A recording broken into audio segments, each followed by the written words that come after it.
को लेकर एसएससी में आपके 3 एग्जाम होते हैं। मान लो मेनली मैं फोकस कर रहा हूँ सीएचएसएल, ठीक है। सबसे पहले 10वीं के लेवल पर एमटीएस हो गया, फिर उसके बाद जो है सीएचएसएल हो गया, और फिर उसके बाद हो गया आपका सीजीएल।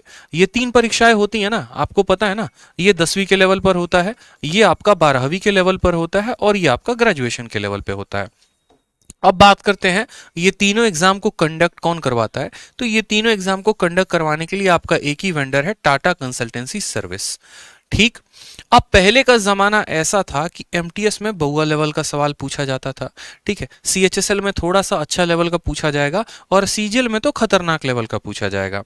अगर आप एक अच्छे एस्पिरेंट है, एक ढंग के एस्पिरेंट है, और अगर आपके पास प्रीवियस ईयर का एक्सेस है कि आपने प्रीवियस ईयर से होकर गुजरा है, क्योंकि प्रीवियस ईयर तो मेरे जहन में है, मेरे दिमाग में है, मेरे आत्मा में बसा हुआ है, मुझे तो उसका एक एक सवाल आता है, एक एक सवाल के आंसर तक पता है।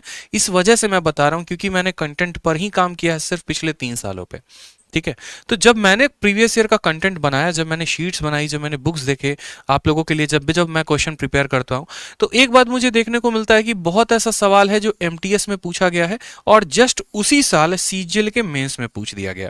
मैं हर बार आए दिन हर मैराथन में मैं आप लोगों को दिखाता भी हूं कि देखो ये सवाल एमटीएस में था, अगली बार सीजीएल के मेंस में पूछ दिया। बहुत ऐसे सवाल होते हैं जो सीएचएसएल के होते हैं और वो डायरेक्ट सीजीएल के मेंस में आते हैं, ठीक। बहुत ऐसे सवाल होते हैं जो सीजीएल के मेंस में होते हैं और फिर अगले साल सीपीओ में, सीएचएसएल में या एमटीएस में आते हैं।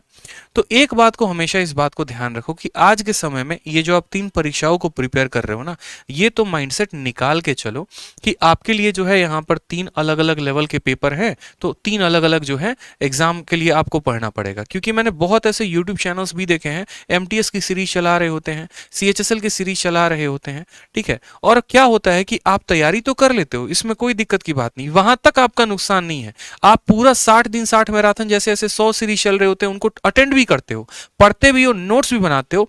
दुख तब होता है जब आप पेपर देने जाते हो और उसमें का एक भी सवाल नहीं आता, क्योंकि सवाल उन्होंने ये करवाया है कि सामान 100 रुपया का है, 10% का लाभ है, कितने में बेचोगे, और वहां जाने पर पता चलता है कि प्रॉफिट लॉस का क्वेश्चन कितना खतरनाक पूछा गया था।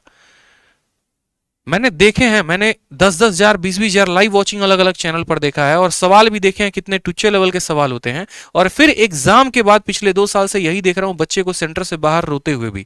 अगर आपको यकीन नहीं है तो एक काम करो, पिछले बार का एमटीएस का रिव्यू देख लो। पिछले